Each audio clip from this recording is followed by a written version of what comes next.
Dear General Secretary, dear Mark Rutte, welcome to Berlin on this day. Germany has been a member of the North Atlantic Alliance for 70 years, and NATO has a large share in the fact that we have been living in freedom, peace, and prosperity in this country for more than 3 generations. We will celebrate this evening, and I am very happy that the NATO General Secretary is here and that our invitation has been followed. In our conversation just now, we briefly looked back at the NATO summit in The Hague 2 weeks ago. But we also looked ahead to the issues that will accompany us in the next few years. We know that after the NATO summit 2 weeks ago, there is a lot of work ahead of us. We have agreed in The Hague to massively strengthen our abilities for deterrence and defense. And now it is about implementation. First of all, we have to strengthen our defense budgets. For Germany, the federal government has put the turkeys in this direction. This opens up areas of action that we need to overcome the threat through Russia with a cool head and a clear compass. We will use these means wisely and planfully, and we will expand the Bundeswehr to an army that has a leadership character in the alliance. We will buy a large-scale new device, and we will focus our attention on new technologies. The Federal Ministry of Defense is now working on this issue with great pressure. We will make the large acquisitions so that it also strengthens our German and European defense industry. We will coordinate closely with our European partners to better acquire together. We will focus on simplification, standardization, and scale effects. You know that this is particularly important to me. The number of our systems that we have in Europe is too high. The systems that we have are too complex, and we have far too few scale effects. So the quantities that we order are far too small. We don't do all of this to please anyone. We do it because Russia's militant revisionism threatens freedom, peace, and prosperity in the entire Euro-Atlantic region. We take this threat very seriously, and that is why we are now strengthening the European pillar of NATO. We also spoke briefly today about the Russian attack war in Ukraine. Russia bombards Ukrainian cities from the air night after night. We experienced the most massive bomb and missile attacks since the beginning of the war. These are practically only civilian targets. This is terrorism against the civilian population. This has nothing to do with a war against military targets.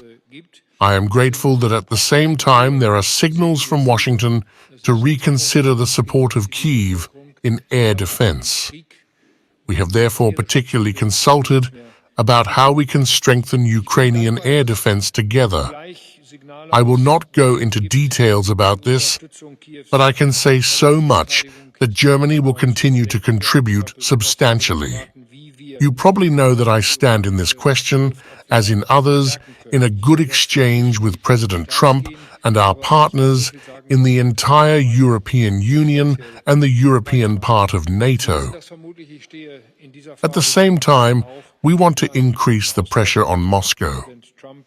In the European Union, we are working under high pressure to conclude the 18th Action Package.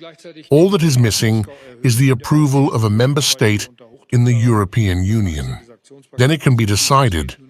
All this serves the purpose of finally moving Russia to the negotiating table and freeing the way to a ceasefire. I am grateful that we agree on these issues in the NATO, and I am particularly grateful that we agree on these issues in the European part of NATO. I'm also grateful to the NATO Secretary General that he led the NATO summit in The Hague 2 weeks ago with so much skill and so much ingenuity. I said it this morning in the German Bundestag. I want to say it again here. We are ready to fulfill our obligations, but not to please NATO, but to strengthen our common security. And if Germany had not gone this way, then the NATO summit in The Hague would have certainly gone differently. In this respect, we have not only done something for ourselves, but we have also done something for our common security in Europe, and we will continue to do so. And I am happy that the NATO Secretary-General sees it that way, and that he also takes us into account, and that we have had such a good exchange with each other for a long time. Chancellor Merz, lieber Friedrich, thank you for the warm welcome, and it is great to be back in Berlin. At our summit in The Hague last month, allies made decisions that will fuel a quantum leap for our collective defense, with an agreement to indeed invest a historic 5% of GDP in defense. This is necessary to respond to the profound security threats we face, from a resurgent Russia, terrorism, cyber attacks, sabotage and fierce global competition. And this is also an important commitment by European allies and Canada to rebalance defense spending with the United States and put therefore an end to decades of debates about fair burden sharing. The summit in The Hague laid the foundations for a stronger, a fair and a more lethal NATO.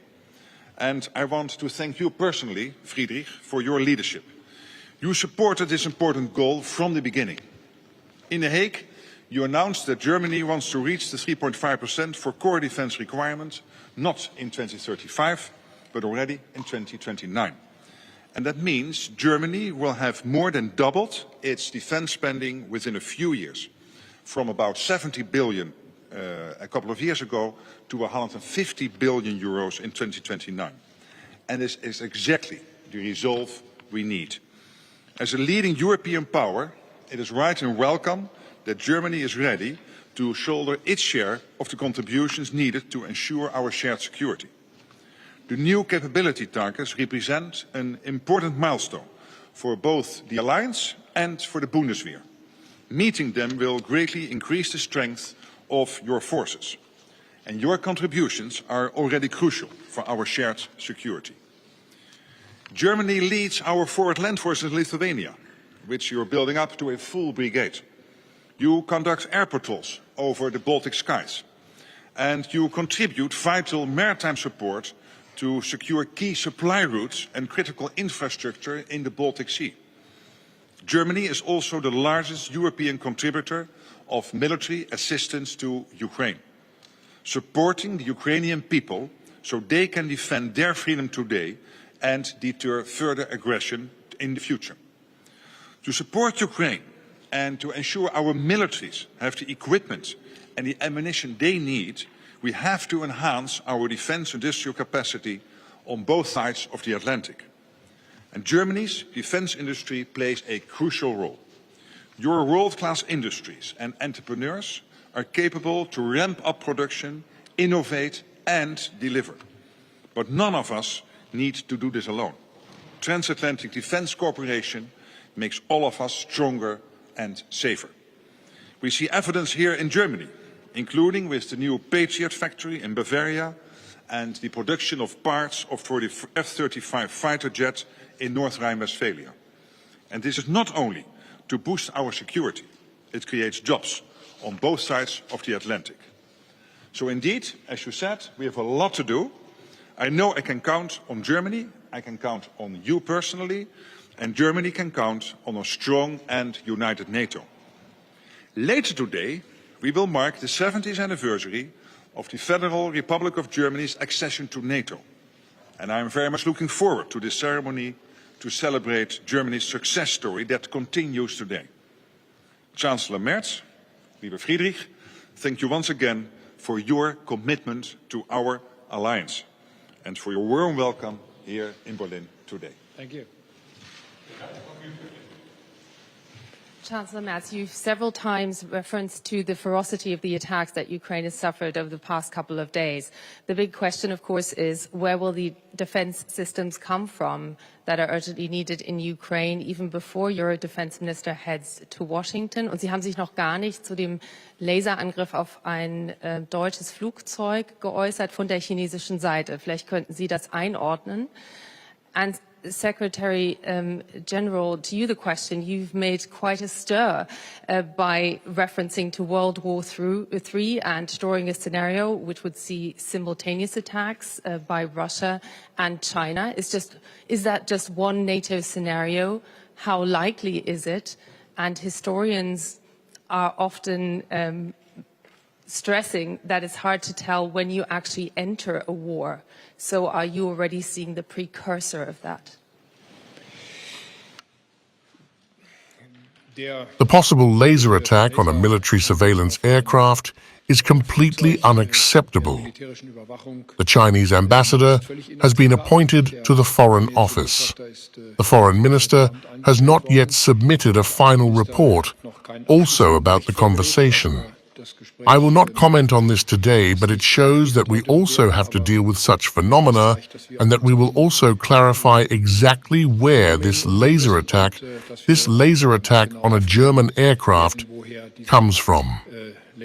The equipment of the Ukrainian army is a permanent topic, also in the talks within the alliance, also between those who form the so-called coalition of the willing. We will meet tomorrow in Rome to discuss the time after a possible ceasefire. But we will also have a video conference during the conference in Rome in the circle of this so-called coalition of the willing. And here we will also discuss some details about further deliveries and further support from Ukraine. In particular, further systems of air defense are in the process of being decided. And I will also make appropriate offers there that we could realize from Germany. To your second question, our working assumption is the following, that indeed, as we see, China is rapidly building up its armed forces. They have now more ships sailing than the US. They will have another 100 ships sailing by 2030. They have now 1,000 nuclear warheads. This is not to organize parades in Beijing. This is indeed to make use of this. And we know the ambition China has, which is to somehow get control over Taiwan. And the assumption is, based on many discussions we've had, and of course what we know from our sources, that the risk is increasingly there that Xi Jinping, the president of China and General Secretary of the Communist Party, before he would attack Taiwan, will first make a call into Moscow, his very junior partner in all of this, one Vladimir Putin, to ask him to keep us busy in this part of Europe. And this shows you that the transatlantic and the Indo-Pacific are getting more and more intertwined, already through North Korea participating in the war of aggression against Ukraine on the Russian side, including China, with sanctions circumvention and with dual-use goods delivered into Russia, supporting Russia's war effort in Ukraine. And of course Iran, with its drone technology. So this is all getting more and more interconnected, and therefore, and it has been some of your own German very senior generals predicting that 3, 5, 7 years from now, 3 years is today, 5 years is next week, 7 years is next month. Russia might be able to mount a full-scale attack on NATO territory. And this is why, exactly as the Chancellor was saying, we are not doing the 5% and the 3.5% core spending to make one person happy. Great that we equalize with the US. It closes the debate we had for years. But we do this because we know the threat is there. A threat against the US, a threat against Canada, a threat against the European allies. And that is why we need to spend more on defense. A question to the Federal Chancellor and the NATO General Secretary. It is about the topic of joint armaments projects, and here the fight jet, German-French AFCAS. The French want to increase their work share to 80%. Is that acceptable for Germany? Is that acceptable for you, Mr. Federal Chancellor? Or is this joint project over? Will you talk about this with the French President when he comes to Berlin? And Mr. General Secretary, isn't that an example that European joint armaments projects are often too expensive and too slow, and the Europeans then order weapons again in the USA? And what does that mean for the stability of NATO? Thank you. Mr. Ring, I would absolutely like us to stick to the agreements that we have reached with France and Spain in terms of AFCAEs. This can become a good project for European defense. We need such an aircraft. So far, we have no successor for the aircraft that meet the requirements. There are discussions in France. There are also discussions with France. We have decided to clarify this question in the course of the next few months. The different views on how this consortium is put together have not yet been resolved, but I am confident that we will succeed. The French President and I have talked about it several times. The employees are also talking about it.